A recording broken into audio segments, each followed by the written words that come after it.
September 26, 1983. Serpukhov, 15, Soviet Union. At 12:14 a.m., Lieutenant Colonel Stanislav Petrov sat alone in a concrete bunker buried deep beneath a forest south of Moscow. The air was stale, the lights dim, the hum of machines constant. Petrov was not a politician, not a general, not a man whose name was meant to shape history. He was an engineer. A night shift officer. A man filling in for someone else.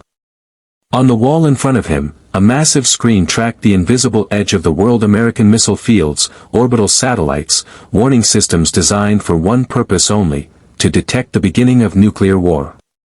The Cold War had reached a fever pitch. Just 3 weeks earlier, on September 1st, the Soviet military had shot down Korean Airlines Flight 007, killing 269 civilians, including a U.S. congressman. Washington called it murder. Moscow called it defense. Trust between the superpowers was gone. Fear filled the gap. Petrov knew the atmosphere was poisonous. He had read the intelligence briefings. He knew NATO had placed new Pershing II missiles in Europe.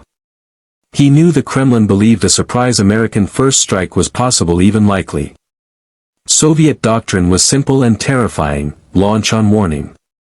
If the system said missiles were coming, there would be no time to wait. Retaliation would be immediate. At 12:15 a.m., the alarm sounded. Not a drill. A sharp electronic shriek cut through the bunker. Red lights flashed. The screen changed. One word appeared in massive block letters: launch. According to the satellite system, an American intercontinental ballistic missile had just been fired from Montana. One missile.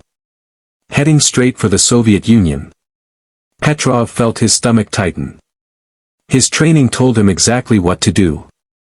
Pick up the phone. Report the alert. Let the chain of command decide. Within minutes, Soviet nuclear forces could be airborne. Within an hour, cities would be ash. But something felt wrong. One missile made no sense. A real American first strike would involve hundreds, an overwhelming blow designed to cripple Soviet response. Not a single launch. Petrov stared at the screen, aware that every second of hesitation violated protocol. Then the system updated. Second missile launch detected. Then a third. Then a fourth. Then a fifth. 5 American nuclear missiles, racing across the Arctic night. The bunker fell silent except for the alarm. All eyes turned to Petrov. He was the highest-ranking officer in the room. The decision was his. Outside this bunker, the world slept. Families. Children. Cities glowing softly in the dark.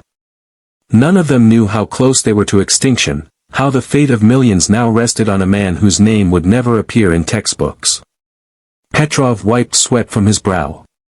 He thought about the system itself, newly deployed, untested, prone to error. He thought about sunlight reflecting off clouds, about false signals, about how machines do not understand context.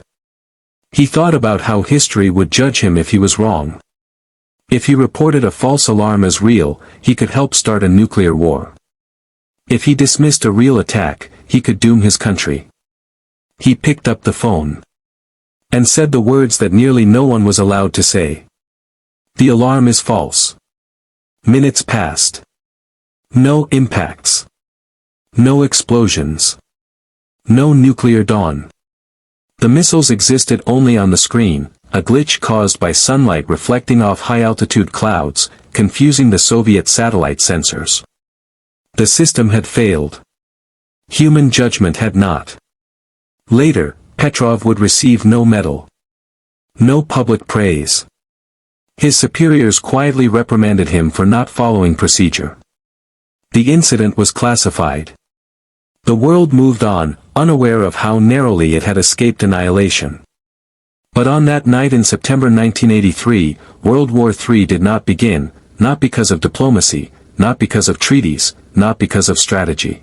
It did not begin because one man, sitting in a bunker, chose to trust doubt over certainty, judgment over obedience, and humanity over protocol.